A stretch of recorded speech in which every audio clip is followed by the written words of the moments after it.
આદેશ આદેશ જય શિયારામ. હું એકતાનાથ ગુરુ યોગી તુલસીનાથજી બાપુ શ્રી શનિદેવ મંદિર ભવનાથ તલેટી ગિરનાર જુનાગઢ ગુજરાત. રામાયણમાં આપણે આગળ વાત કરી હતી કે શૂર્પણખા શ્રી રામજીને દેખી જાય છે અને એ કામાતુર થઈ જાય છે. પતિભાવ રાખીને શ્રી રામજી પાસે આવે છે, પ્રસ્તાવ વિવાહનો રાખે છે. રામજી કહે છે કે મારા વિવાહ થઈ ગયા છે. લખનજી આવે છે તો એના પાસે પણ પ્રસ્તાવ રાખે છે શૂર્પણખા. લખનજી કહે છે કે હું તો શ્રી રામજીનો દાસ છું, મારી જીવન સંગીની બનીશ તો ભાઈ ભાભીની સેવા કરવી પડશે. શૂર્પણખા ક્રોધિત થઈ જાય છે, સીતાજીને મારવા દોડે છે. ત્યારે લખનજી સીતાજીની રક્ષા કરવા માટે ખડગથી શૂર્પણખાનું નાક કાપી લે છે. ત્યારે પ્રતિશોધ લેવા માટે શૂર્પણખા દંડક વનના રાજા ખર દૂષણ એના પાસે જાય છે અને અસત્ય વાત કહીને એની ક્રોધાગ્નિને ભડકાવે છે. ખરદૂષણ અને રામજીનું યુદ્ધ થાય છે. ખરદૂષણ યુદ્ધમાં મૃત્યુ પામે છે. એ પછી શૂર્પણખા લંકાપતિ રાવણ જે એના ભાઈ છે એની પાસે જાય છે લંકામાં અને રાવણને ઉશ્કેરે છે અસત્ય વાત કહીને. શૂર્પણખાને ખ્યાલ છે કે રાવણ કઈ વાતથી લોલુપ થશે, એટલે શૂર્પણખાએ કહ્યું કે બે વનવાસી છે એની સાથે સુંદર સ્ત્રી છે જે આપની સાથે શોભે. એ સ્ત્રીને હું તમારા માટે લેવા ગઈ હતી અને મારી આવી દશા થઈ છે. ત્યારે રાવણ સીતાજીનું હરણ કરવા માટે વિચારે છે અને માયાવી મારીચ જે રાવણના મામા છે તેના પાસે જાય છે વનમાં.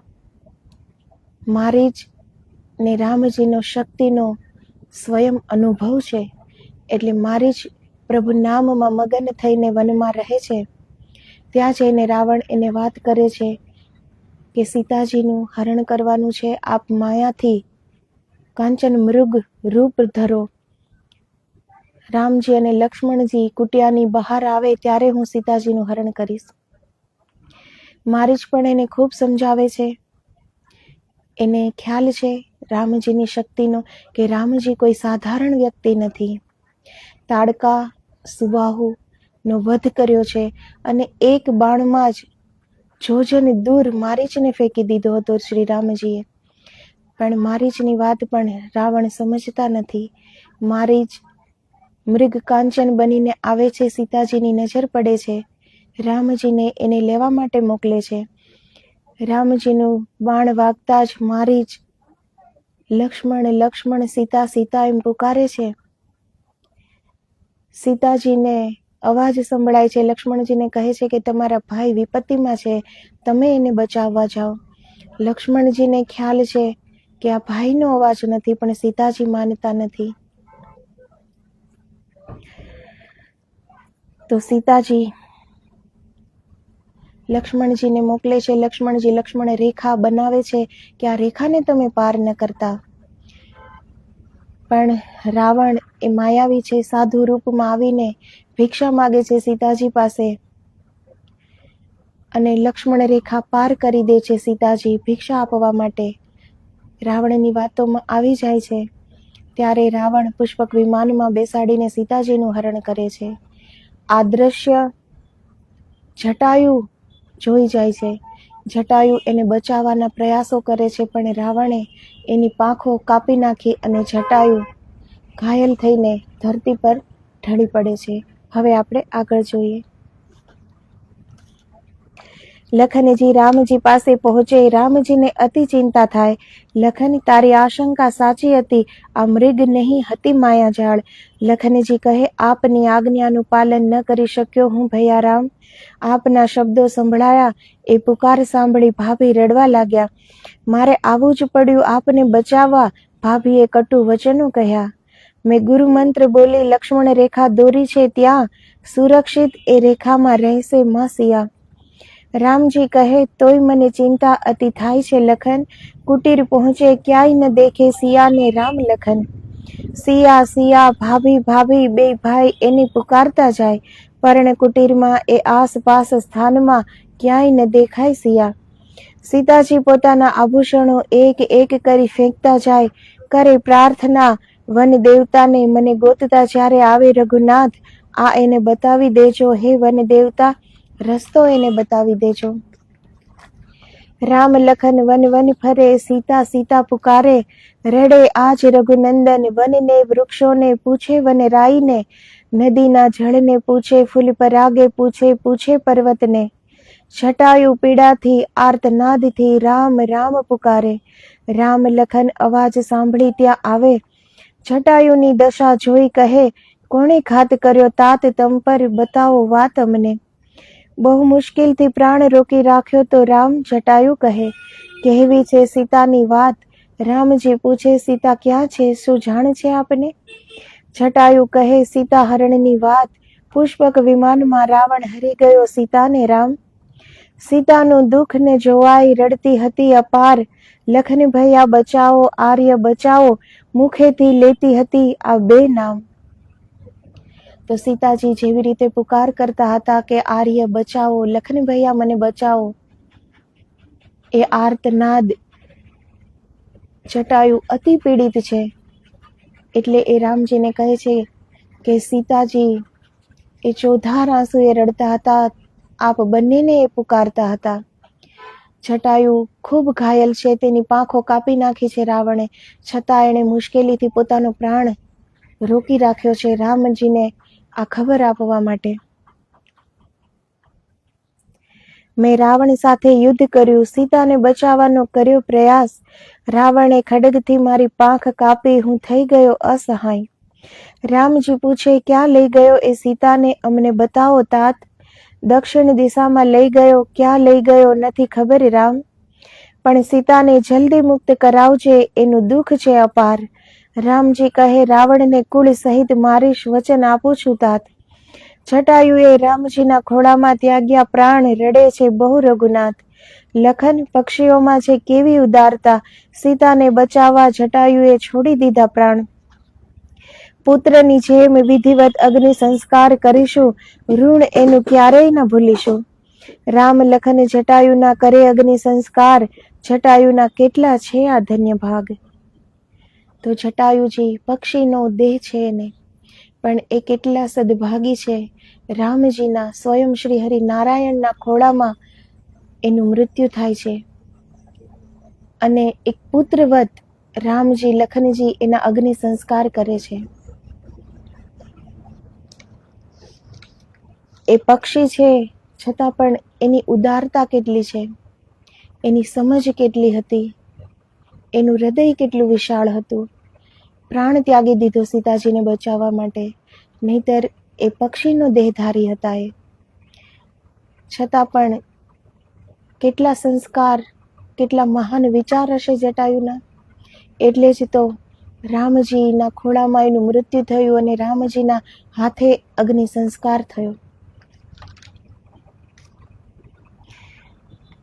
જગત નિયંતા શ્રી હરિ પરમાત્માના અવતાર શ્રી રામ એના પુત્ર બનીને કરે છે અગ્નિ સંસ્કાર. રાવણ સીતાજીને લંકામાં અશોક વાટિકામાં લઈને આવે, જ્યાં રાક્ષસીઓનો પહેરો છે અપાર. અશોક વૃક્ષ નીચે બેઠા છે સીતાજી, અન્નજળનો કરીને ત્યાગ. રાવણને આ વાતની જાણ થતાં જ આવે અશોક વાટિકામાં સીતાજીની પાસ.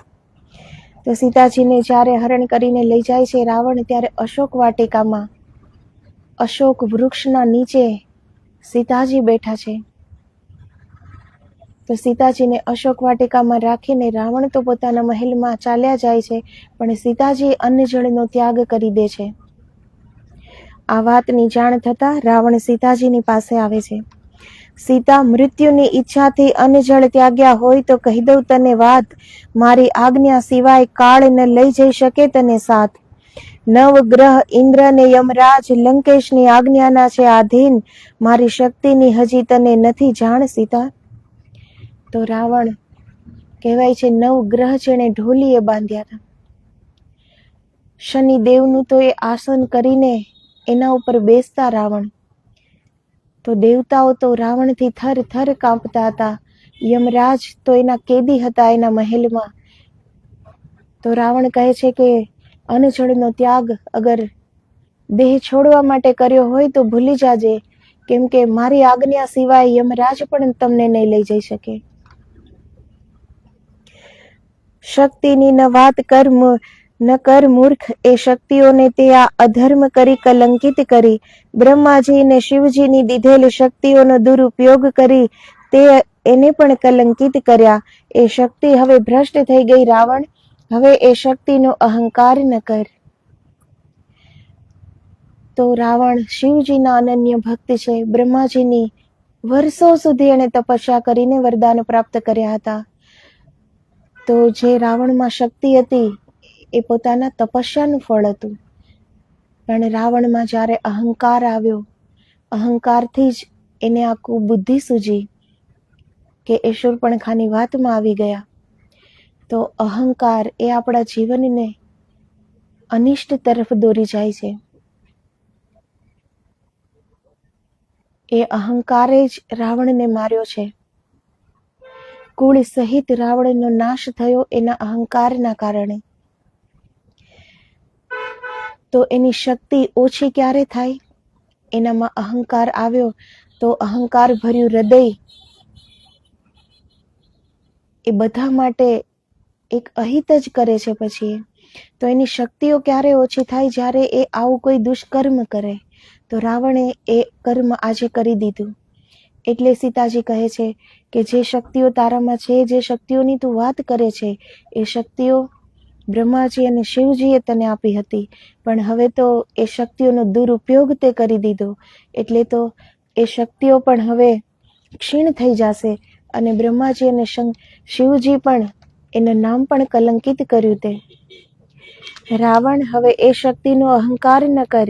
સત્ય ભલે એકલું હોય પણ ભ્રષ્ટ શક્તિ એની સામે પરાજિત જ થાય. રાવણ, પતિવ્રતા સ્ત્રીની શક્તિ તે જોઈ નથી, મિથ્યા ગુમાન રહેવા દે. રાવણ, પતિવ્રતા સ્ત્રીનો એકવાર અંગ તે સ્પર્શ કર્યો, આ પાપ જ તારા નાશ માટે પર્યાપ્ત છે. રાવણ, તો જે સતી નારી હોય છે એ નારીની સતીત્વની શક્તિ એ બધાથી ભારે પડી જાય છે. તો રાવણના નાશ કરવા માટે જ્યારે સીતાજીનું હરણ કર્યું, ત્યારે સીતાજીનો જે અંગ સ્પર્શ કર્યો રાવણે, તો કુળ સહિત એનો નાશ થવા માટે આ પાપ જ પર્યાપ્ત છે. રાવણ ક્રોધિત થઈને કહે, સીતા, હવે ભૂલી જા એ વનવાસીને, લંકાની સામ્રાજ્ઞી બનીને ભોગવ આ ધન વૈભવ ઐશ્વર્યને. પ્રેમીની ભાંતિ આવ્યો છું પાસ, મારી વાત કરી લે સ્વીકાર. નહીં તો જબરદસ્તીથી બનાવીશ પત્ની, હવે જાજી નહીં કરું વાર. રાવણની નારી બનવાના સ્વપ્ન દેખે ત્રણેય લોકની નાર. સીતાજીએ હાથમાં એક તણખલું લીધું, જાણે હોય કટેલી ખડગધાર. રાવણ અહંકારથી હસે, કહે દેવતાઓ પણ લંકેશથી કંપે. સીતા, તું એને બતાવે આ તણખલું ઘાસ, છોડી દે આ નાટક. સીતા, તો રાવણનો જે વૈભવ છે, જેની સંપન્નતા છે, સોનાની છે પૂરી લંકા. તો રાવણ શક્તિમાં પણ શક્તિશાળી છે, વૈભવમાં પણ એ વૈભવશાળી છે. તો ત્રણેય લોકની નાર રાવણની રાણી બનવા માટે ઉત્સુક છે. આ વાત સાંભળતા જ સીતાજી પાસે પડેલું એક ઘાસનું તણખલું હાથમાં લઈ લે છે.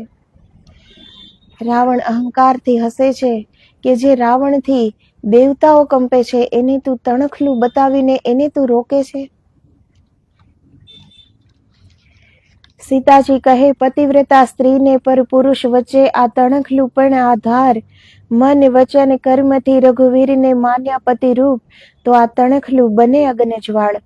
તણખલું નીચે મૂકીને કહે છે, માં સીતા, તું આ રેખાને ઓળંગી નહીં શકે. રાવણ, રાવણ મદમાં ચૂર જ્યાં પકડવા જાય સીતા માતાને, ત્યાં જ આકાશવાણી થાય, શ્રાપ ભૂલી ગયો નલ કુબેરનો. રાવણ, સ્ત્રીની ઈચ્છા વિરુદ્ધ જો શીલભંગ કરીશ, તો તારા માથાના થાશે ટુકડા સાત. આ સાંભળી રાવણ અટકી ગયો, વાતથી એની ફરી ગયો. તું બનવાની છે લંકાની રાણી, એથી જ આ સેવિકાઓ સામે નહીં કરું તારું અપમાન. તો રાવણને નલ કુબેરે શ્રાપ આપ્યો હતો. નલ કુબેરની પુત્રવધુ સાથે રાવણે વ્યભિચાર કર્યો હતો. ત્યારે નલ કુબેરે એને શ્રાપ આપ્યો હતો કે કોઈ પણ સ્ત્રીને એની ઈચ્છા વિરુદ્ધ જો તે સ્પર્શ કર્યો તો તારા માથાના 7 ટુકડા થઈ જશે. એટલે જ રાવણ સીતા માતાને અશોક વાટિકામાં રાખે છે. જબરદસ્તી એની સાથે લગ્ન નથી કરતો, સીતાજીને મનાવવાનો પ્રયાસ કરે છે. એના શ્રાપ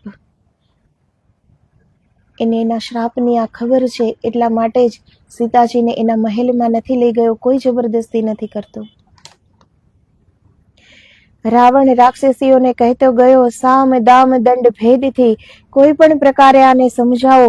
સમર્પણ કર્યાની વાત જે લાવશે મારા સુધી, એને ઇનામ આપીશ અપાર. રાક્ષસીઓ ચહુ ઓરથી સીતાજીને આપે ત્રાસ, ત્રિજટા નામે રાક્ષસી આવે સીતાજીની પાસ. તારી પતિ ભક્તિ જોઈને હું તારી ભક્ત બની ગઈ સીતા. સીતાજી કહે, આ છલ તો નથી કે આ સત્ય છે વાત?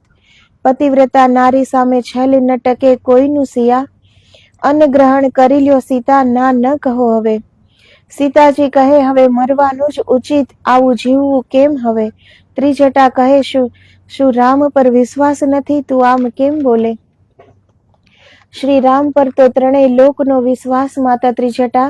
રાવણે અત્યાચાર કર્યો, એનો અંત તારે શું નથી જોવો સીતા? જ્યારે રાવણ ઇનામની વાત કરે છે ત્યારે બધી રાક્ષસીઓ સીતાજીને ત્રાસ આપે છે, પણ એમાંથી ત્રિજટા નામની રાક્ષસી જે હતી એણે સીતાજીની જે પતિવ્રત ધર્મની જે વાત કરી અને સીતાજી કેવી રીતે રાવણનો સામનો કરે છે એ જોઈને ત્રિજટાના હૃદયમાં સીતાજી માટે માન છે, આદર છે. એટલે ત્રિજટા એને કહે છે કે રાવણનો જે અત્યાચાર છે એનો અંત શું તારે નથી જોવો? તો તું અન્ન ગ્રહણ કરી લે. શ્રી રામ પરાક્રમ કરીને રાવણનો વધ કરે, કોના માટે સિયા? એનું તો એક જ લક્ષ્ય હશે, આપને પાછા એ પામી શકે. સ્વયં માટે નહીં તો શ્રી રામ માટે તારે જીવિત રહેવું પડશે. જીવિત રહેવા માટે સીતા તારે અન્ન ગ્રહણ કરવું પડશે. પાપી રાવણનું અન્ન ન ગ્રહણ કરી શકું માતા, એનું અન્ન ન ખાઈશ ક્યારેય માતા. ત્રિજટા કહે, પતિવ્રતા નારીને શોભે આવું જ વચન સિયા. તારા માટે કંદમૂળ લઈ આવું હું સિયા. લંકામાં પણ છે વિભીષણ જેવા મહાત્મા, ત્યાંથી સાત્વિક ભોજન લઈ આવું સિયા. તો સીતાજી કહે છે કે આ અત્યાચારીનું અન્ન હું કેવી રીતે ગ્રહણ કરું? મારે હવે મરવું એ જ ઉચિત છે. ત્યારે ત્રિજટા માતા આટલું સરસ એને સમજાવે છે કે રામજી જ્યારે તમને ખોજતા અહીં આવશે, રાવણનો અંત કરશે તો એ કોના માટે કરશે? જ્યારે તમે જીવિત જ નહીં હોવ તો રામજી કોની સાથે યુદ્ધ કરશે? રાવણનો અંત કઈ રીતે થશે? અને હું કંદમૂળ લઈ આવું, તમારે આ અત્યાચારી રાવણનું અન્ન ગ્રહણ ન કરવું હોય તો હું કંદમૂળ લઈ આવું. અને લંકામાં પણ વિભીષણ જેવા મહાત્મા રહે છે, હું એને ત્યાંથી સાત્વિક ભોજન લઈ આવું. રાણી મંદોદરી દાસીને હાથ આપે સુંદર વસ્ત્રો, કહે આ વસ્ત્રો લઈ જાઓ અશોક વાટિકા. દાસી કહે, મહારાણી આ આપના છે સુંદર વસ્ત્રો, સીતાને આપવા કેમ જાઉં અશોક વાટિકા? રાણી મંદોદરી કહે, દાસી સીતા અવધ જેવા મહાન સામ્રાજ્યની રાણી છે, એનું એને છાજે એવું ઉચિત સન્માન કરવું જોઈએ. એ લંકામાં એકલી છે. તો રાણી મંદોદરી એ પટરાણી છે, રાવણની રાણી છે, મય દાનવની પુત્રી છે. મંદોદરીની માતા અપ્સરા હતા અને મંદોદરી માતાનું આજે પણ બહુ આદરથી આપણે એનું નામ લઈએ છીએ. જે સતી નારીઓના જે નામ છે એમાં મંદોદરી માતાનું પણ એક નામ છે. તો મંદોદરી માતાનું સતીત્વ પણ એટલું મહાન અને શક્તિશાળી હતું. પણ મંદોદરી માતાના એનું હૃદય કેટલું વિશાળ હશે. રાવણ સીતાજીનું હરણ કરીને લાવ્યા છે, અહીં એને પત્ની બનાવવા ચાહે છે, છતાં પણ જે એક રાણીનું જે કર્તવ્ય છે, જે એની ફરજ છે, એ નિભાવે છે કે સીતાજી અયોધ્યા જેવા સામ્રાજ્યની રાણી છે અને એ અત્યારે લંકામાં એકલી છે, એટલે એ એના માટે દાસી સાથે સુંદર વસ્ત્રો મોકલાવે છે. દાસી વસ્ત્રો લઈને સીતાજીની પાસે જાય, વસ્ત્રો સામે ધરીને કહે, મહારાણીએ કહ્યું છે, બીજી પણ આવશ્યકતા હોય તો ના રાખતા દિલમાં સંકોચ તમે. સીતાજી કહે, આ વસ્ત્રાભૂષણની કોઈ આવશ્યકતા નથી મને. દાસી કહે, આપના વસ્ત્ર એકના એક છે, એ મલિન થઈ જશે. સીતાજી કહે, મારા સ્વામી પહેરે છે વનવાસી વસ્ત્ર, રાજસી વસ્ત્ર મારે અડાય પણ નહીં. અનસુયા માતાના આપેલ આ દિવ્ય વસ્ત્ર છે બહેના, એ ક્યારેય મલિન થાય નહીં. સીતાજી કહે, મહારાણીને ધન્યવાદ કહેજો ને કહેજો મારી વાત, આપનું અનિષ્ટ નહીં વિચારું. એના પતિને સમજાવી મને મોકલો શ્રી રામજીની પાસ, નહીં તો મારા વીર પતિ લંકાનો કરશે સમૂળ નાશ. તો દાસી જ્યારે આવે છે વસ્ત્રો લઈને, ત્યારે સીતાજી એને કહે છે કે આ વસ્ત્રોની મને કોઈ આવશ્યકતા નથી. સીતાજીએ જે વસ્ત્ર અલંકાર પહેર્યા હતા એ અનસુયા માતાના દીધેલ હતા, જે ક્યારેય પણ મલિન ન થાય.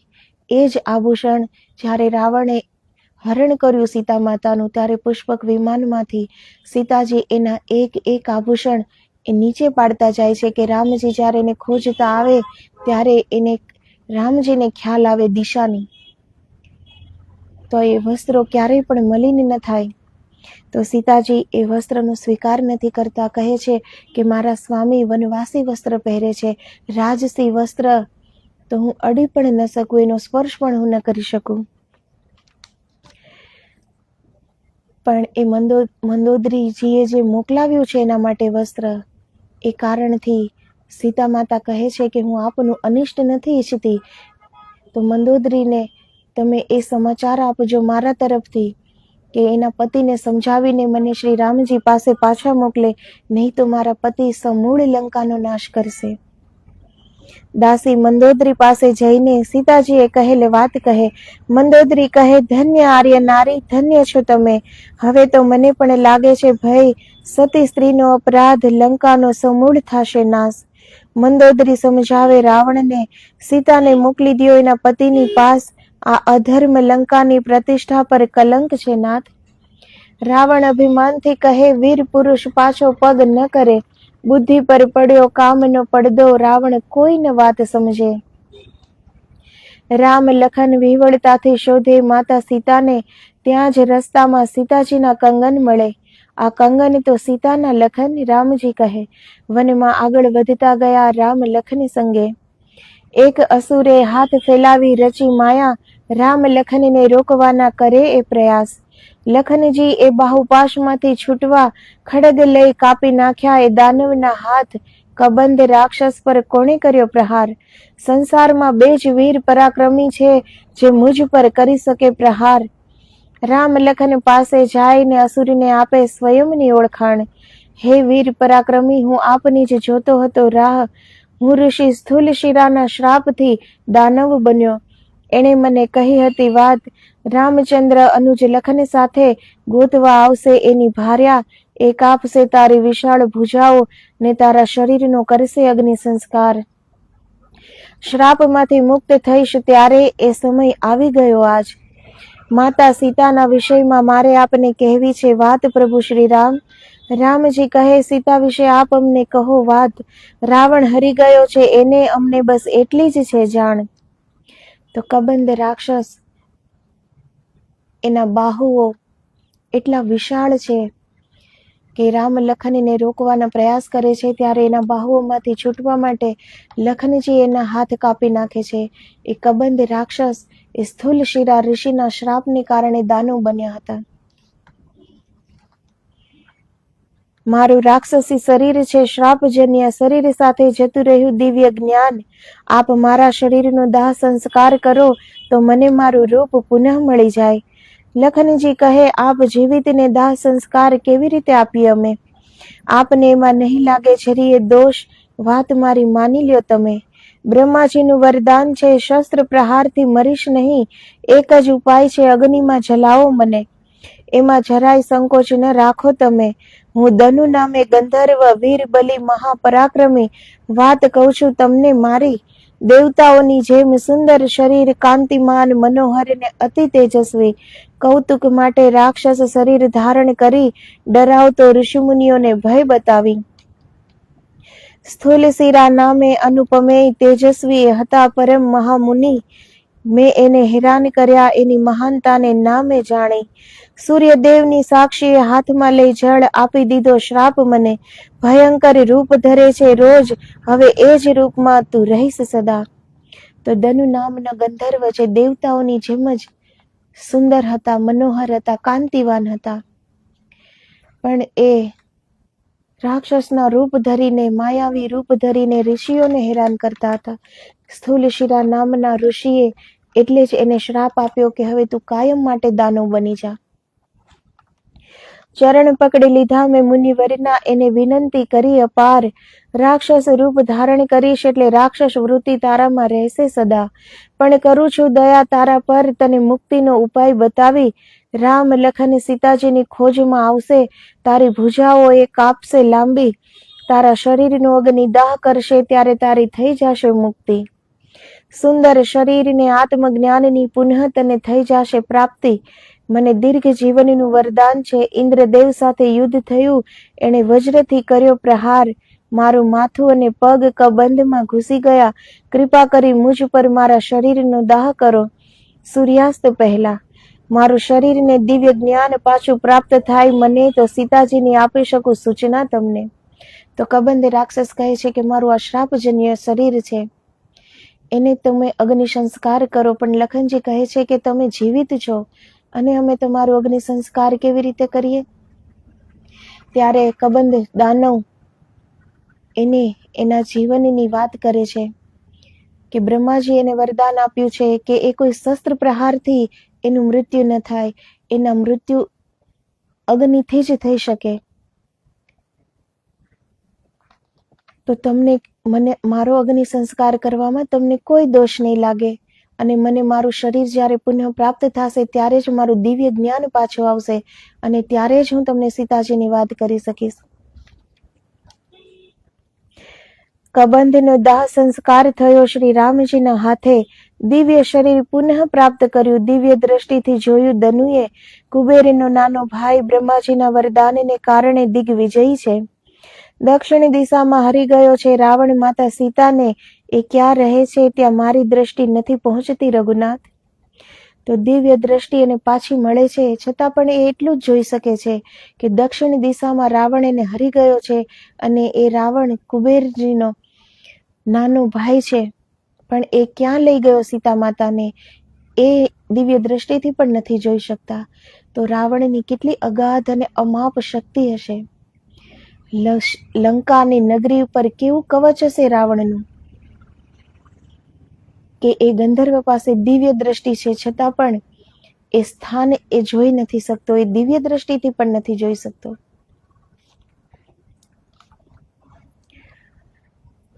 પણ દક્ષિણ દિશામાં પરમવીર વાનરોના રાજા સુગ્રીવ આપને કરશે સહાય. ઋષિમુખ પર્વત પર એ રહે, મિત્રતા કરો એની સાથ. આગળ પંપા સરોવરના સુરમ્ય કિનારે મતંગ મુનિનો છે આશ્રમ. એના તપોબળના પ્રભાવથી હિંસક પ્રાણીઓની હિંસાની ભાવના થઈ જાય છે સમાપ્ત. એની મહાન શિષ્યા તપસ્વીની સબરી માતા રહે છે એ આશ્રમમાં. ગુરુ વચન માની કરે છે આપની પ્રતીક્ષા, નિત્ય આપની કરે એ પૂજા. મહાબલી સુગ્રીવને મળવાનો રસ્તો બતાવશે એ આપને રઘુનાથ. શોક ના કર્યો રઘુવીર, રાવણ સામે આપ જ જીતશો પ્રભુ રામ. ગંધર્વ રૂપ પામી એના અભિષ્ટ લોકને એ થયા પ્રાપ્ત. તો દનુ નામે ગંધર્વ પોતાનો દિવ્ય દેહ પ્રાપ્ત કરીને દિવ્ય દ્રષ્ટિથી જે જોયું એ એણે શ્રી રામજીને કહ્યું કે આગળ પંપા સરોવરના કિનારે મહાતપસ્વીની સબરી માતા રહે છે, જે મહાન મતંગ મુનિના શિષ્યા છે. એ તમને સુગ્રીવ પાસે પહોંચવાનો રસ્તો બતાવશે. આપણને જીવનમાં કેટલા પ્રશ્નો હોય છે આપણી પાસે કે આમ કેમ થયું, શું કામ થયું. જ્યારે આપણે આવા મહાન ગ્રંથો વાંચીએ છીએ, સાંભળીએ છીએ, ત્યારે એમાંથી આપણને જાણકારી થાય છે. રામજી તો સીતાજીને ખોજમાં નીકળ્યા છે, પરંતુ જે આ ભાવિનું નિર્માણ છે એ પહેલાં જ થઈ ચૂક્યું છે. તો આગળ તો એ બધાને ખબર જ છે. રામજીએ કોઈને કહ્યું નથી કે હું સીતાજીની ખોજમાં છું, છતાં કબંધ નામે રાક્ષસીની રાહ જોતો હતો સીતાજીની વાત કરવા માટે. આગળ પણ સબરી માતાને સુગ્રીવ સુધી પહોંચાડવાના છે, તો એને પણ જાણ છે કે સીતાજીને ગોતતા જ્યારે શ્રી રામજી અહીં આવશે ત્યારે મારે એને સુગ્રીવજીને મળવાનો રસ્તો બતાવવાનો છે. તો નિયતિ છે એ પહેલાં જ લખાઈ ચૂકી હોય છે. દેહ તો આપણે પછી ધારણ કરીએ છીએ, પણ આપણી નિયતિ એનું નિર્માણ પહેલાંથી જ થઈ ચૂક્યું હોય છે. એટલે જ આપણે જે પ્રશ્ન કરીએ છીએ ને એ પ્રશ્નને મિટાવવાના છે. જે થવાનું છે, જે ક્ષણે જે થવાનું છે એનું નિર્માણ પહેલેથી થઈ ચૂક્યું છે. એ તો આપણી એ દ્રષ્ટિ ખુલ્લી નથી, એટલે આપણને જ્યારે એ થાય છે ત્યારે ખબર પડે છે. બાકી આપણી ભાવિનું નિર્માણ, નિયતિનું નિર્માણ એ પહેલા જ થઈ ચૂક્યું હોય છે. તો પ્રશ્ન કરવાથી કંઈ નથી મળતું, પણ એનો ઉત્તર ગોતવાથી હર સમસ્યાનો હલ થઈ જાય છે. અને એ ઉત્તર પણ બહાર નથી મળતો, એ પ્રશ્નનો ઉત્તર પણ આપણને આપણી અંદરથી જ મળે છે. જ્યારે પ્રશ્ન આપણી અંદરથી ઉઠે છે તો એનો ઉત્તર પણ આપણને આપણી અંદર જ મળે છે. બહાર ક્યાંય ઉત્તર ગોતવા જશું તો વધારે ઉલઝન થશે, ઉલઝી જશું આપણે. પણ જે આપણી અંદર સ્વયં, જે આપણી ચેતના છે, એને તો આપણી બધી જ ખબર છે કે આપણે ક્યાંથી આવ્યા છીએ, કેટલા જન્મ લીધા છે, કેટલી સદીઓથી આપણે ઈશ્વરથી વિખૂટા પડીને જન્મ પર જન્મ લઈએ છીએ. એ આપણી ચેતના બધું જાણે છે. પણ ચેતના ઉપર આપણો જે આ મનરૂપી માયા મોહનો પડદો જે પડ્યો છે, એના કારણે આપણે એ ચેતનાની વાતને સાંભળી નથી શકતા, આપણે એને જોઈ નથી શકતા. એટલે આપણે આપણા અંદરથી ઉઠેલા પ્રશ્નનો ઉત્તર એ આપણે બહાર શોધીએ છીએ, એને ગોતવાની બહાર પ્રયાસ કરીએ છીએ. એટલે આપણને ઉત્તર પ્રાપ્ત થતો નથી. બીજાએ કહેલ કોઈ વાત એનાથી આપણને સંતુષ્ટિ નથી મળતી, તો એ ઉત્તર આપણે જ અંદરથી જ પ્રાપ્ત કરવાનો પ્રયાસ કરવો જોઈએ. ત્યારે આપણને સંતોષ થાય છે, અને આપણી અંદરથી જ ઉત્તર જે મળે એ જ સત્ય ઉત્તર હોય છે. તો જીવનમાં જે પણ થાય છે એનું નિર્માણ પહેલેથી થઈ ચૂક્યું છે. પછી એમાં પ્રશ્ન કરવાથી કંઈ નથી મળતું. ભાવિનું જે નિર્માણ છે એ થઈને રહે છે. પણ આપણા જે સદકર્મો હોય, વડીલોના આશીર્વાદ, સદગુરુના આશીર્વાદ, સંતોના આશીર્વાદ, એનાથી જે આપણે જે પણ કર્મો કર્યા હોય છે એ કર્મો કપાઈ જાય છે. ઘણું બધું અનિષ્ટ થવાનું હોય છે, એમાંથી આપણે બચી જઈએ છીએ. પણ જે કર્મ કરીને આવ્યા છે એ થાય તો છે જ, પણ આપણને એમાંથી રસ્તો મળી જાય છે. સંતોની કૃપા, સંતોની કરુણા, એના આશીર્વાદ થી આપણે આપણી સમસ્યાનું સમાધાનને આપણે જલ્દી ગોતી શકીએ છીએ. અને સંતો અને સદગુરુ પણ એ જ રસ્તો બતાવે છે ભીતર જવાનો. જ્યાં સુધી ભીતર નહીં ઉતરીએ ત્યાં સુધી આપણે કેટલા અબોધ રહીએ છીએ. ખબર છે કે જે ક્ષણે જે થવાનું છે એને કોઈ રોકી શકવાનું નથી. રામજીને ખબર છે કે હું વનવાસ જઈશ તો મારા પિતા હમણાં જ એનો દેહ છોડી દેશે. પણ એ નિર્માણ થઈ ચૂક્યું છે, એનું મૃત્યુ એ નક્કી છે, અને કેવી રીતે થવાનું છે એ પણ નક્કી છે.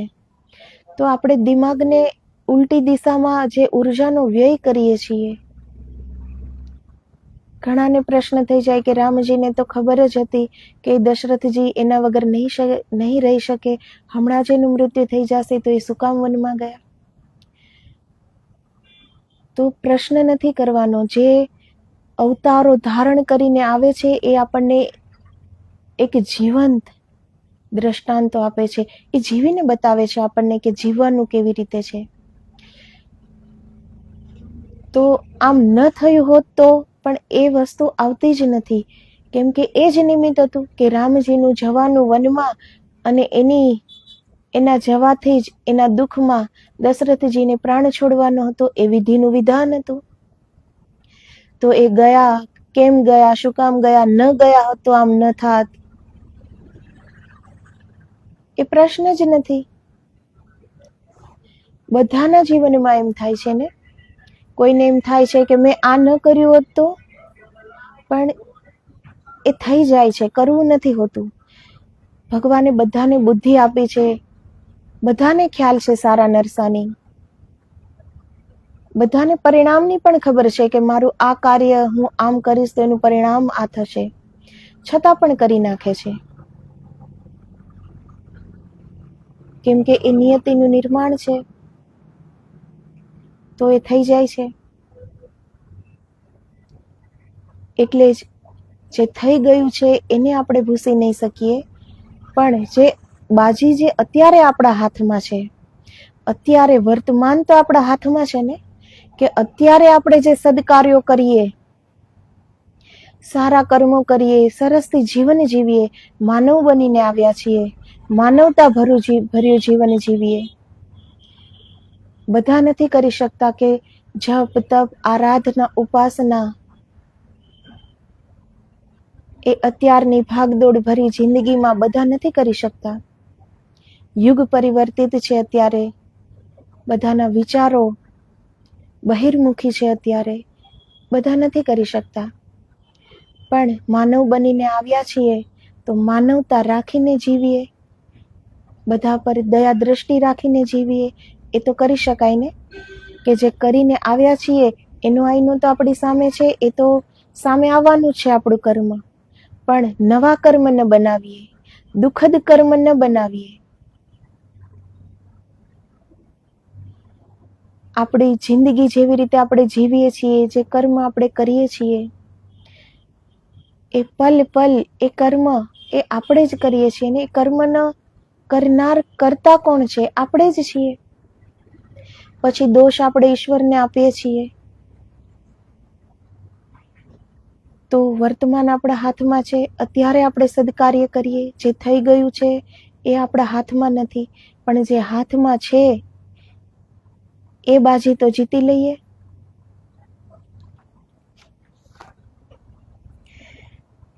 હવે શબરી માતા પાસે શ્રી રામજી જાય છે.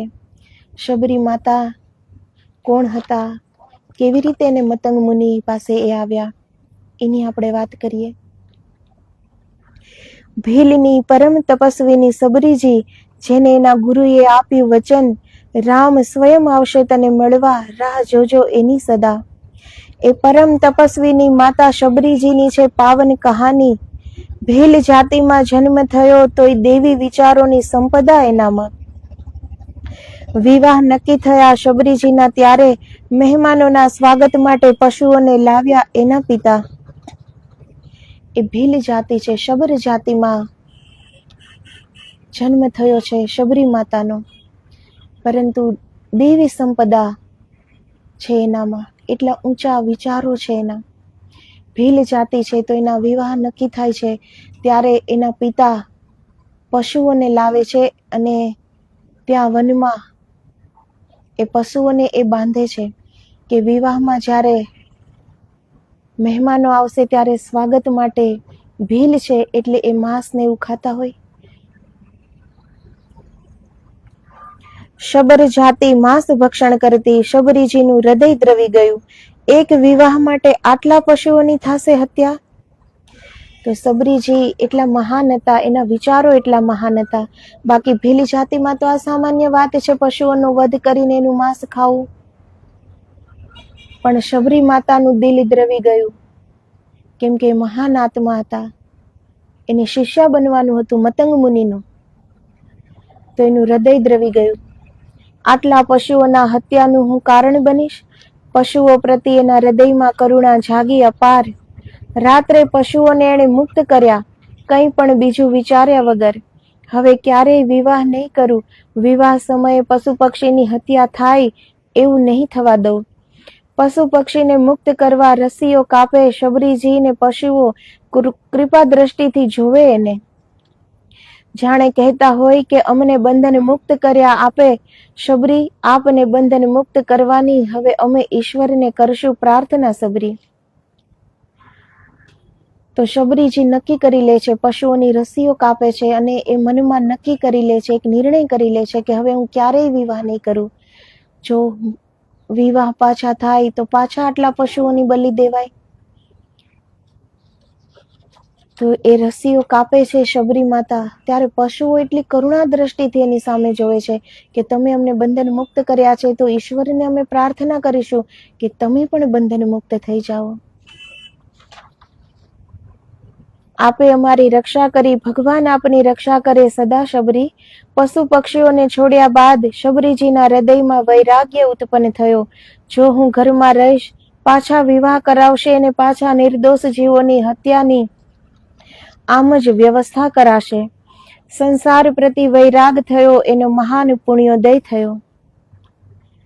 તો પશુઓ પ્રતિ જે શબરી માતાએ જે એને છોડવાનું, એને મુક્ત કરવાનું કાર્ય કર્યું.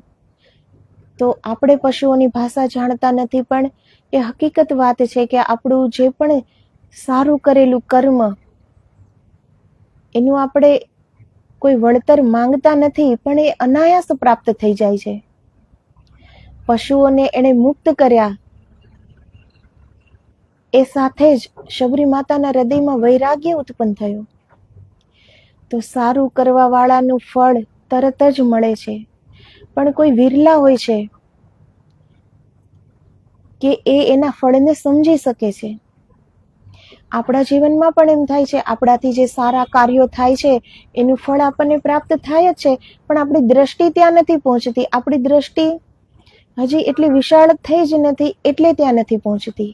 આપણે આપણું જે દુઃખ હશે, આપણે એની સામે જ જોશું કે મેં આટલા સારા કર્મ કર્યા, આટલું સારું કામ કર્યું, છતાંય મારે તો આ મુશ્કેલી છે જ. તો એ મુશ્કેલી સામેથી દ્રષ્ટિ હટાવો તો ખ્યાલ આવે ને કે સારું બીજું શું થયું. પણ આપણી દ્રષ્ટિ હંમેશા આપણા દુઃખને જ જોવે છે. એ ક્યારેય એટલું હૃદય વિશાળ કરી જ નથી શકતા આપણે કે આપણે એ જોઈ શકીએ કે મુશ્કેલી છે તો જીવનમાં ખાલી મુશ્કેલી જ નથી, જિંદગીના બે પાસા હોય છે. મુશ્કેલી છે તો સામે સુખ પણ છે, ખુશી પણ છે, પણ આપણો વિચાર હંમેશા દુઃખ એને જ જોશે, આપણી દ્રષ્ટિ હંમેશા દુઃખને જ જોશે. તો શબરી માતા એવા કોઈ કોઈ વિરલા હોય છે જે સદકાર્ય કરે છે અને જે એને ફળ મળે છે એના તરફ એ જોઈ શકે છે. તો શબરી માતાએ એના હૃદયમાં વૈરાગ્ય ઉત્પન્ન થઈ ગયો અને એ તરત એને જાણ થઈ ગઈ, કેમ કે એ દિલના જેટલું આપણે દિલના ચોખ્ખા હોઈએ, આપણું હૃદય એટલું પવિત્ર હોઈએ, આપણા વિચાર એટલા પવિત્ર હોય, આપણે અંદરથી એટલા ખાલી હોઈએ, ત્યારે જે પણ ઘટના ઘટિત થાય છે આપણા જીવનમાં, એ તરફ આપણી દ્રષ્ટિ ત્યારે જ જાય છે.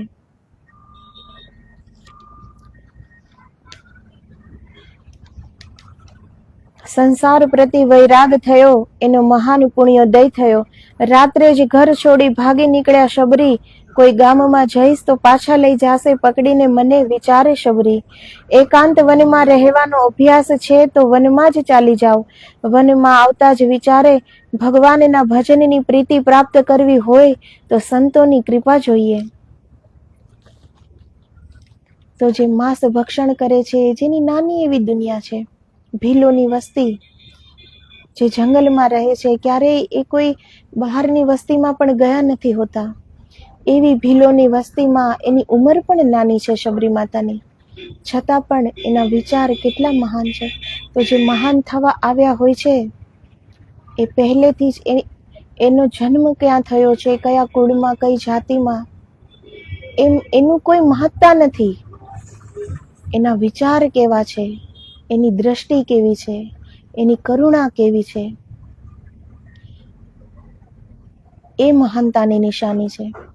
તો શબરી માતા વનમાં રહે છે, એને અભ્યાસ છે વનમાં રહેવાનો, એકાંતમાં રહેવાનો. તો શબરી માતા રાત્રે જ ઘર છોડી દે છે. વૈરાગ્ય તો ઉત્પન્ન થયો જ હૃદયમાં, સાથે એ વિચાર પણ આવ્યો કે ઘરમાં રહીશ તો પાછા મારા વિવાહ કરવાની વ્યવસ્થા કરાવશે માતા પિતા, પાછા આટલા પશુઓનો વધ થશે. તો શબરી માતા રાત્રે જ એનું ઘર છોડી દે છે અને વનમાં ચાલી જાય છે. એને પોતે વિચારે છે કે કોઈ ગામમાં જઈશ તો પણ હું પકડાઈ જઈશ, એના કરતાં હું વનમાં જાઉં. અને વનમાં જતાં જ કેટલો મહાન વિચાર એને આવ્યો કે હવે હું વનમાં આવી જ છું તો સંતોની કૃપા પ્રાપ્ત કરું. સારા વિચાર આવા પણ એક દુર્લભ વાત છે ને. તો શબરી માતાને એ વિચાર આવ્યો કે વનમાં આવી જ છું તો સંતોની કૃપા પ્રાપ્ત કરું. સ્ત્રી શરીર ને પાછું જંગલ, શબરકુલમાં જન્મ થયો છે મારો, મુજ ભીલનીનો કોણ કરશે સ્વીકાર. તો માતાજી વિચારે છે કે મારું એક સ્ત્રી શરીર છે, પાછું આ જંગલ, અને શબર જાતિમાં મારો જન્મ થયો છે, તો કોઈ સંત મારી સેવા કેવી રીતે સ્વીકાર કરશે. આજે પણ ઘણી જગ્યાએ જાતિપાતિ ઊંચ નીચ હોય છે, તો એ સમયમાં તો હોય જ. સારા અને નરસા એ હર સમયમાં રહ્યા છે. એવું નથી કે સતયુગ હતું ત્યારે કોઈ પાપ નહોતું થતું, ત્યારે પણ થતું હતું, અત્યારે પણ થાય છે. ત્યારે પણ સંતો હતા અને અત્યારે પણ સંતો છે, પણ ત્યારના જે માનવો હતા એ નિષ્કપટ હતા, નિર્મળ હતા, એનું હૃદય ભક્તિથી ભરેલું હતું, એટલે એને સંતોની ઓળખાણ હતી, સંતોની પહેચાન હતી. સંતો અત્યારે પણ છે, એવું નથી કે કળિયુગ છે તો સંતોની બાદબાકી છે. સંતો છે એ જ આ ધરતીના સપૂતો છે, જેના કારણે આવા કળિક કાળમાં પણ બધું સરખી રીતે આ સૃષ્ટિ ચાલે છે. હજી પ્રકૃતિ ફરી નથી, હજી પણ બધું સરસથી ચાલે છે. એ સંતોની કૃપા છે. તો સંતો આજે પણ છે, પણ આજે લોકોમાં એ દ્રષ્ટિ રહી નથી કે એને ઓળખી શકે. તો ત્યારે પણ વનમાં, જંગલમાં ત્યારે પણ એવા સાધુઓ હતા જે જાતિપાતિમાં માનતા હોય. એટલે શબરી માતા વિચારે છે કે હું શબર જાતિની છું, મારી સેવા કોણ સ્વીકાર કરે. પણ એને સંતોની કૃપા જોઈતી હતી, સંતોની સેવા કરવી હતી. સંત સેવા વિના ભક્તિ પ્રાપ્ત ન થાય, કેવી રીતે કરું હું સંતોની સેવા. જાતની ભીલની છું, મારા હાથની સેવા સંતો શું કરશે સ્વીકાર. વનના આશ્રમોમાં સંતોને હવન કરતા જોવે ને થયું, કોઈને ખ્યાલ ન આવે એમ સૂકી લાકડીઓ લાવીને કરી શકું હું સેવા. તો નાની ઉંમર છે, ભીલની છે, છતાં એ સમજે છે કે સંત કૃપા સિવાય ભક્તિ પ્રાપ્ત નહીં થાય. પણ સંતોની સેવા હું કેવી રીતે કરું, કોણ સ્વીકાર કરશે. ત્યારે એ જંગલમાં જોવે છે કે આશ્રમોમાં સવારમાં હવનો થાય છે. તો શબરી માતા વિચારે છે કે હવે હું એને ખ્યાલ ન આવે એવી રીતે જંગલમાંથી લાકડીઓ કાપીને, કાષ્ટની જરૂર તો પડવાની જ છે હવનમાં, તો હું એ સેવા કરું. કેટલા ઊંચ વિચાર છે. જ્યારે આજે આપણે કંઈ પણ નાનું કામ કરીએ તો પણ જ્યાં સુધી 50-100 માણસને ખબર ન પડી જાય ત્યાં સુધી તો આપણને એ વાતની ખુશી નથી થતી કે આપણે આ સારું કામ કર્યું છે.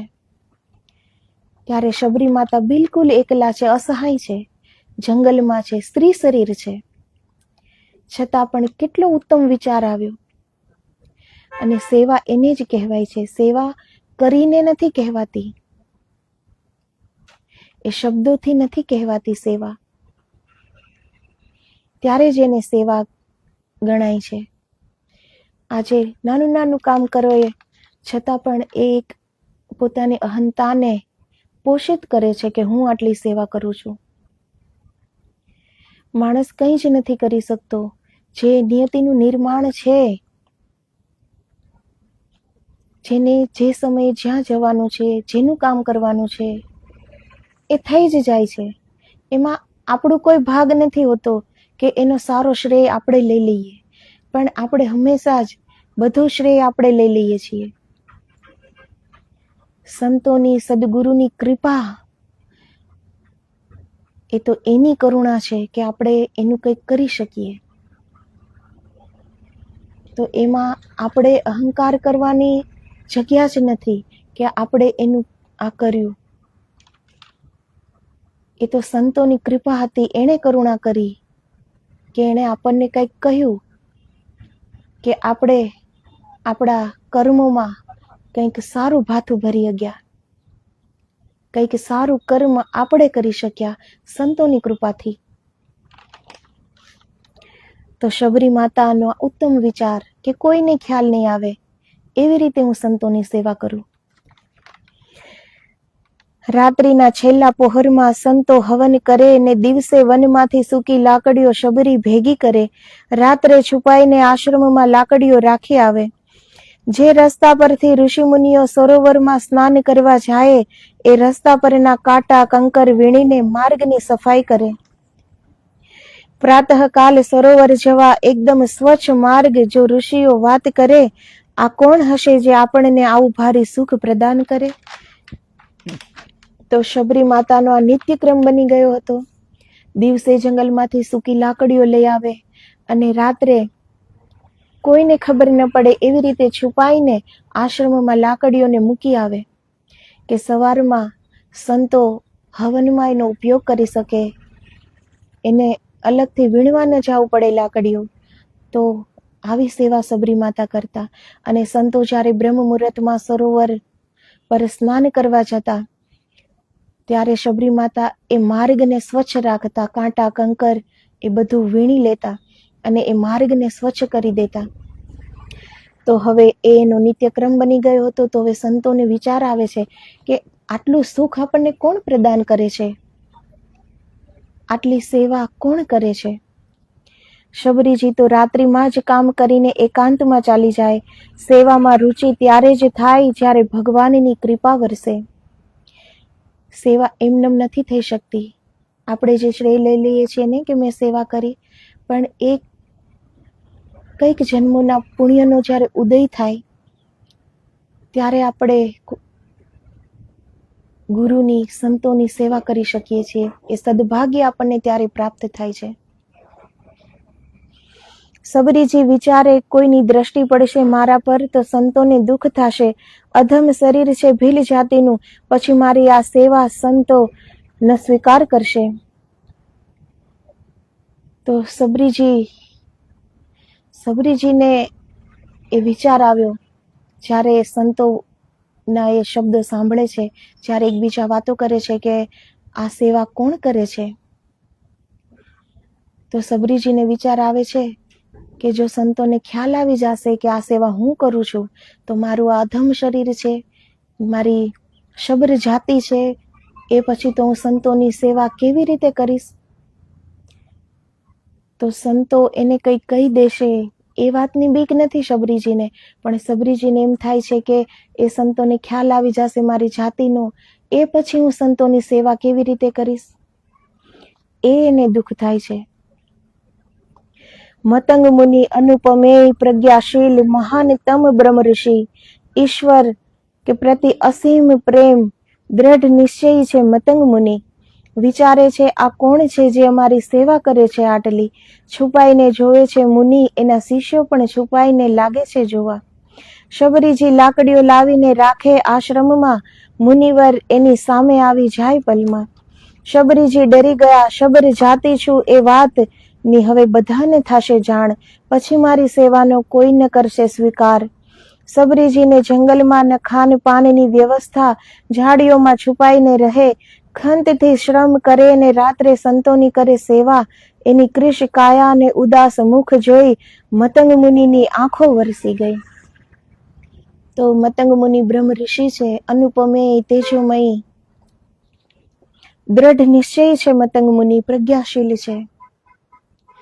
શબરી માતા તો ડરે છે કે હવે મારી જાતિની ખબર પડી જશે, પછીથી હું સેવા નહીં કરી શકું, આ સંતો મારી સેવાનો સ્વીકાર નહીં કરે હવેથી.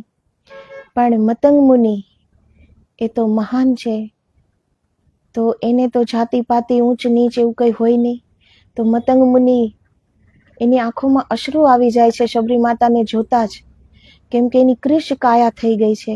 વનમાં એકલા રહે છે, ઝાડીઓમાં છુપાઈને રહે છે, પૂરો દિવસ લાકડીઓ વીણે છે, રાત્રે માર્ગ સાફ કરે, આશ્રમોમાં જઈને લાકડીઓ મૂકી આવે. તો જે પરિશ્રમ કરે છે અને ખાવા પીવાનું પણ જંગલમાં એને બરાબર ન મળતું હોય, તો કૃશ કાયા છે શબરીજીની. તો એને જોતા જ મતંગ મુનિની આંખો વરસી જાય છે. તો આ સંતોની નિશાની છે, જે બીજાનું દુઃખ જોઈને દ્રવી જાય હૃદય, જે આંખોમાંથી અશ્રુઓ વહેવા લાગે. સંતોને પ્રશ્ન નથી થતા કે ભાઈ તું કોણ છો, કઈ જાતિની છો, કેમ સેવા કરે છે. એ તો હર પ્રશ્ન અને ઉત્તરથી પર પરે છે મતંગ મુનિ. તો એ દયનીય દશા શબરી માતાની જોઈને એની આંખોમાંથી અશ્રુઓ વહેવા લાગે છે.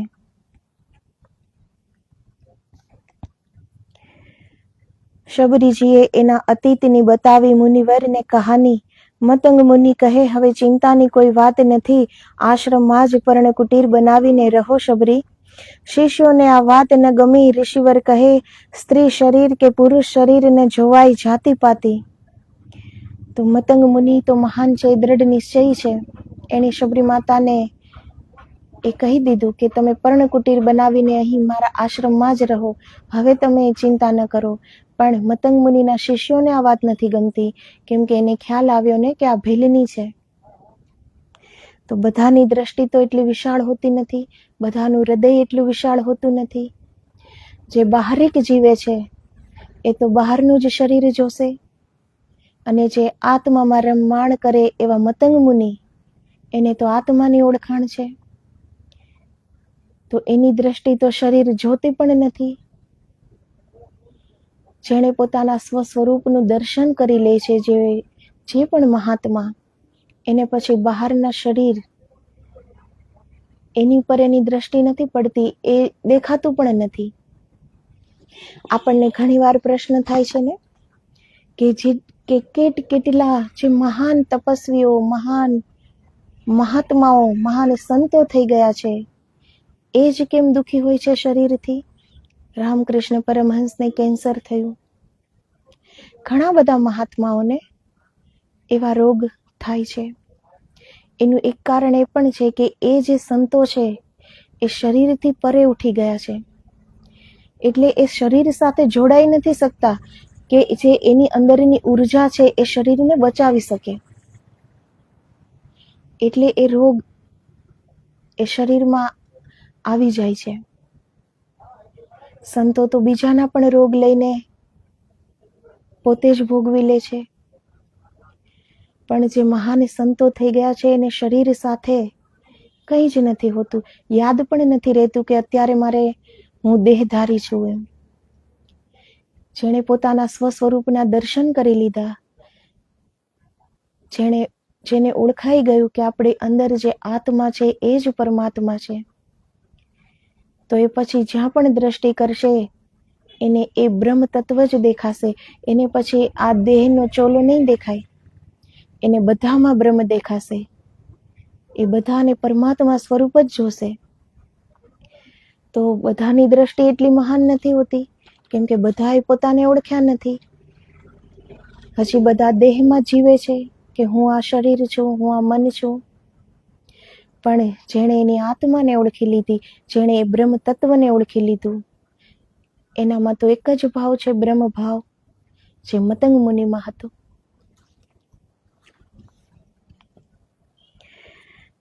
ઈશ્વર પ્રેમી પતિત પાવિની અતિ પવિત્ર મહાન છે શબરી.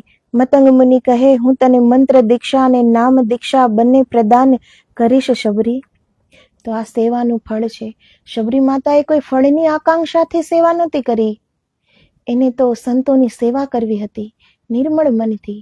એને તો એ ખ્યાલ પણ નહોતો આવવા દેવો કે આ સેવા મેં કરી છે. એ તો છુપાઈને સેવા કરતા હતા.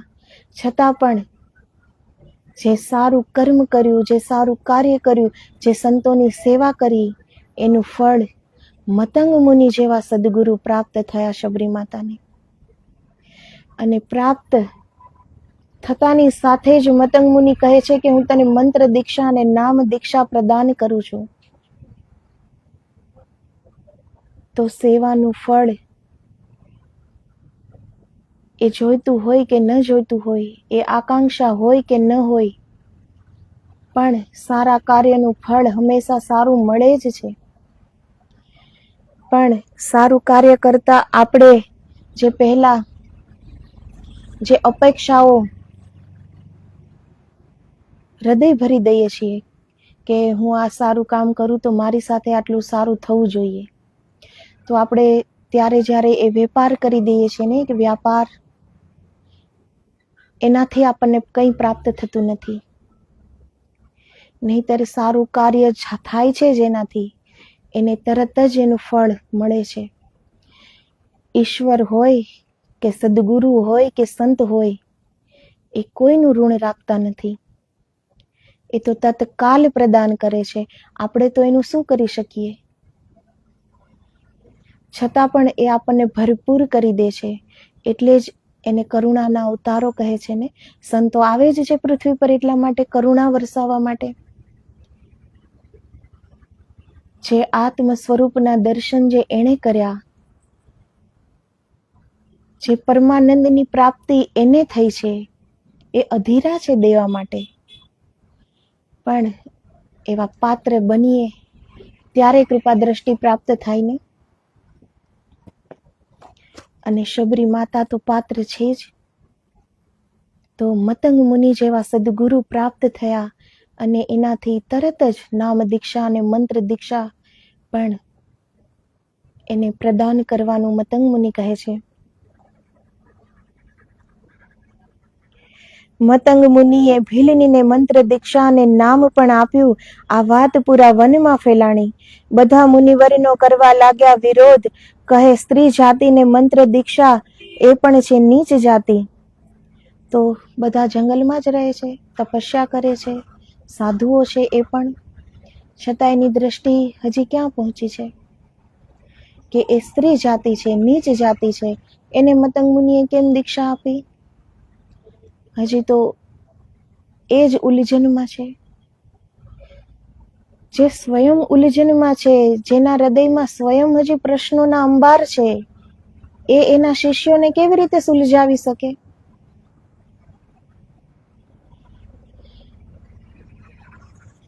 જે ખુદ જ ઉલઝનમાં છે, જેની ખુદની જ કંઈ પ્રાપ્તિ નથી,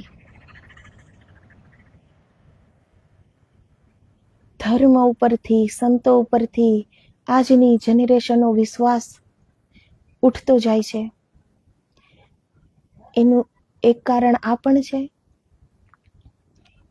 એક તો શું, એનું કારણ જ આ છે કે માર્ગ હજી પોતે જ જોયો નથી, સત્ય જેણે પીછાણ્યું નથી, આત્મદર્શન કર્યા નથી. તો શિષ્યને કઈ રીતે એ સુલઝાવી શકશે? શું પ્રદાન કરશે એને? હજી પોતે જ શરીર ભાવમાં જીવે છે.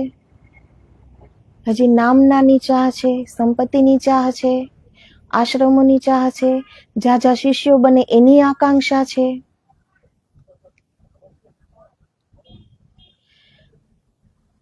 તો એ હૃદયમાં જગ્યા જ ક્યાં છે ઈશ્વર માટે? પહેલેથી જ આટલું બધું ભરેલું છે. સત્યને ઓળખવા માટે તો શૂન્ય પર સવાર થઈને જવું પડે છે. શૂન્યતાની અંદર જ એ દિવ્યતા છે. જ્યાં સુધી આકાંક્ષા છે, અપેક્ષા છે, જ્યાં સુધી ઈચ્છા છે, જ્યાં સુધી આપણી આંખને આ બાહરિક ચિત્ર જોવા ગમે છે, જ્યાં સુધી આ ચર્મની આંખથી આપણે ચામડા જ જોઈએ છીએ, ત્યાં સુધી તો ભીતર કેમ દર્શન થાય આત્માના? ત્યાં તો અંદર શૂન્યતા છે, બિલકુલ ખાલીપન. એમાં એ દિવ્યતા દેખાશે. પહેલેથી જ આટલો કૂડા કરકટ ભરેલું છે અંદર, આટલા પ્રશ્નો ભર્યા છે, આટલી આકાંક્ષાઓ ભરી છે, જે એક સીમિત આયુની અવધિમાં પૂરી પણ નથી થવાની, એટલી આકાંક્ષાઓ. તો એવા ગુરુઓ એના શિષ્યને પણ એ જ આપી શકે, કેમ કે એ શિષ્ય પણ એ જ જોશે.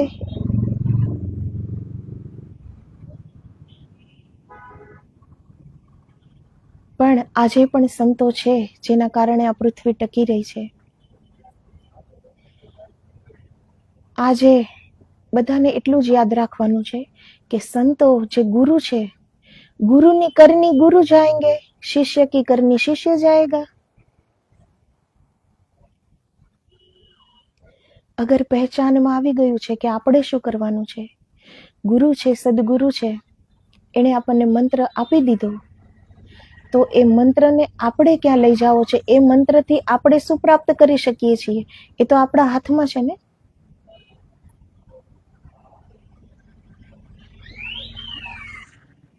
કહેવત છે કે ગુરુમાં જેવું દેવત્વ હોય એવું શિષ્યમાં આવે. પરંતુ આ સમય આજે કળયુગ છે, સમય વિપરીત છે, વિચારો પરિવર્તિત થઈ ગયા છે, બહિર્મુખી જીવન જીવવાના બધા આદિ થઈ ગયા છે. ત્યારે આપણે સમજવું પડશે કે સૌથી પહેલા તો એ જ આશા છોડવાની છે કે આપણને ગુરુ પાસેથી કંઈ પ્રાપ્ત થાય.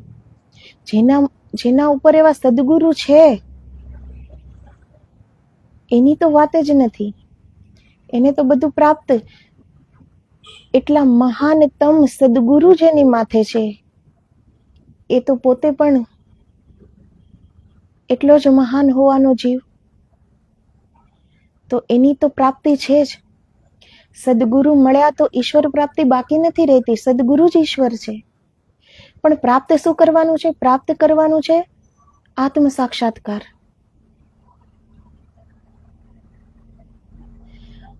આપણા સ્વસ્વરૂપને ઓળખવાનું છે આપણને. હજી આપણને આપણાથી જ આપણે અંજાન છીએ. આપણે જે આપણને જ નથી ઓળખ્યા, તો આપણે બીજાને કેવી રીતે એ ઈશ્વરની ઓળખાણ આપી શકીએ?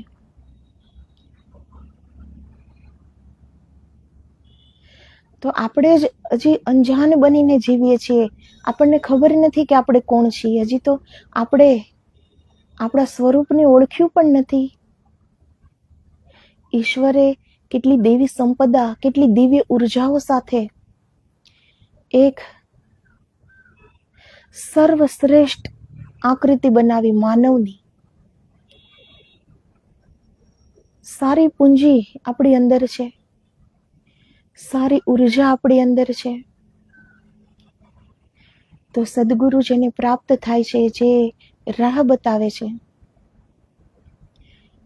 જેણે એ રાહ નથી જોઈ, એ પણ દિશા તો તમને સાચી જ સૂચવશે ને, કે આવી રીતે ભગવત પ્રાપ્તિ થાય.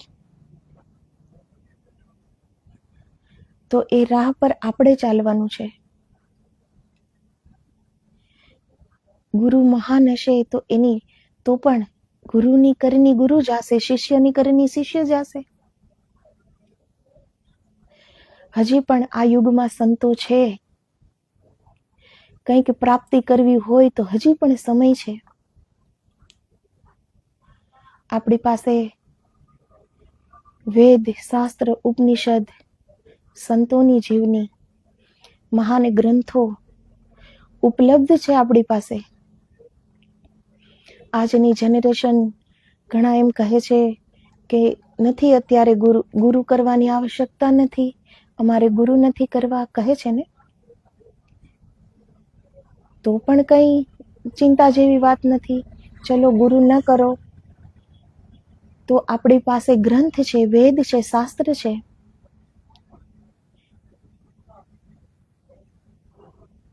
એને વાંચો, એને જીવનમાં ઉતારો, એવી કરણી કરો. બધામાં રાહ બતાવી છે. સદગુરુ પણ એટલે જ છે ને, રાહ બતાવવા માટે. પણ ત્યાં ચાલવાનું આપણે છે.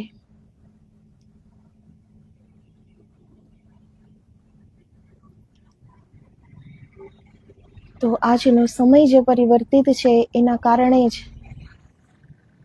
નામના કોઈ નામના માટે કરે છે, કોઈ સંપત્તિ માટે કરે છે, કોઈ ઝાઝા શિષ્યો માટે કરે છે. પણ એ જ બધી ઉર્જા જો ઈશ્વર પ્રાપ્તિ માટે લગાવી દઈએ તો આપણે આપણો પણ ઉદ્ધાર કરી શકીએ અને બીજાને પણ એ રાહ બતાવી શકીએ. જે આપણે જ નથી જોયું એ બીજાને આપણે કેવી રીતે બતાવી શકીએ? તો હજી પણ સમય છે. આપણે મહેનત કરીએ, સદમાર્ગ પર ચાલીએ. બધું ઉપલબ્ધ છે આપણી પાસે ઈશ્વરની રાહ માટે. અમારા ઈષ્ટદેવ ગોરક્ષનાથજી ભગવાન કેટલી વિધિઓ બતાવી છે ઈશ્વરની રાહમાં જવા માટે.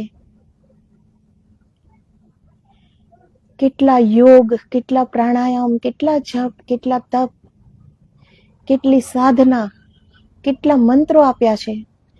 આપણને શું પ્રાપ્ત નથી? બધું જ તો પ્રાપ્ત છે આપણને. તો હજી પણ સમય છે, તો આપણે કરી લઈએ.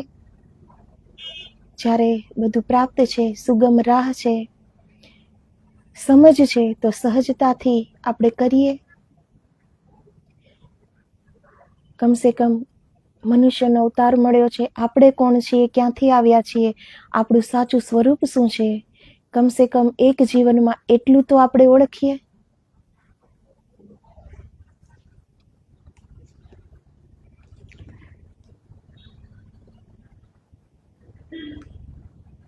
તો મતંગ મુનિ એ સમયમાં તો કેટલો ઊંચ નીચની જાતિનો ભેદ હશે. એ સમયમાં મતંગ મુનિ બિલકુલ ભય પામ્યા વગર અને ભય મુક્ત જે હોય છે એ જ ઈશ્વરની પ્રાપ્તિ કરી શકે છે. જેને સત્યની જાણ છે એ ઓળખી ગયા છે કે શબરી માતા કોણ છે. તો શબરી માતાને જે જ્ઞાન આપે છે મતંગ મુનિ, અને શ્રી રામજી, લખનજી શબરી માતાના આશ્રમમાં પહોંચશે અને નવધા ભક્તિથી સ્તુતિ કરે છે રામજી.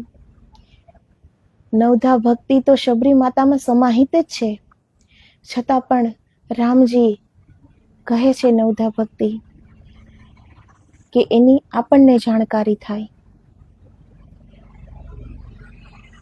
તો આજે આપણે અહીં વિરામ દઈએ. રામાયણના આજના પ્રસંગમાં આપણે બધાએ એ જ શીખવાનું છે કે ઊંચ નીચ જાતિ પાતિ એવું કંઈ જ નથી. ઈશ્વરે બધાને, અહીં બધા જ ઈશ્વરના અંશ છે, બધા જ બ્રહ્મ તત્વ છે. પણ જ્યાં સુધી આપણે આપણી આત્માની ઓળખાણ નથી કરી ત્યાં સુધી આપણને આ બધા શરીર અલગ અલગ ભાસે છે, બધા અલગ અલગ દેખાય છે. બાકી બધા એક જ રૂપ છે. અહીં બીજું કોઈ છે જ નહીં, અહીં એક જ તત્વ છે.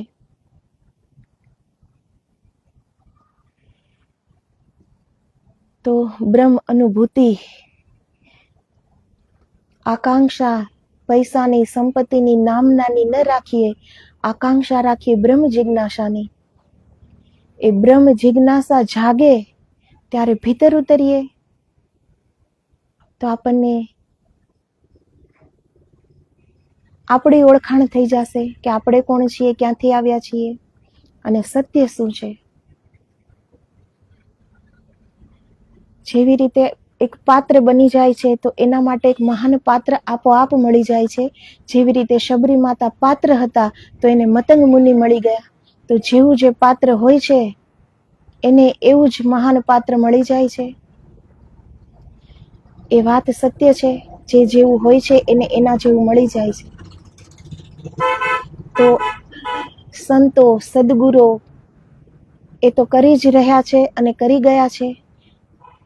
એણે એ પ્રાપ્તિ કરી લીધી છે, આપણે કરવાની બાકી છે. તો આપણે પહેલા પાત્ર બનીએ. સંતોની કરુણા, સંતોની કૃપા તો અવિરત વરસે છે, પણ આપણું પાત્ર કાણાવાળું હોય તો કૃપા અંદર ટકી શકતી નથી. તો પહેલા આપણે પાત્ર બનીએ, તો એની કરુણા, એની કૃપા, એના આશીર્વાદથી આપણે પણ આપણી ઓળખાણ કરી લેશું એકવાર કે આપણે કોણ છીએ. તો આદેશ, જય સિયારામ, જય ગુરુદેવ.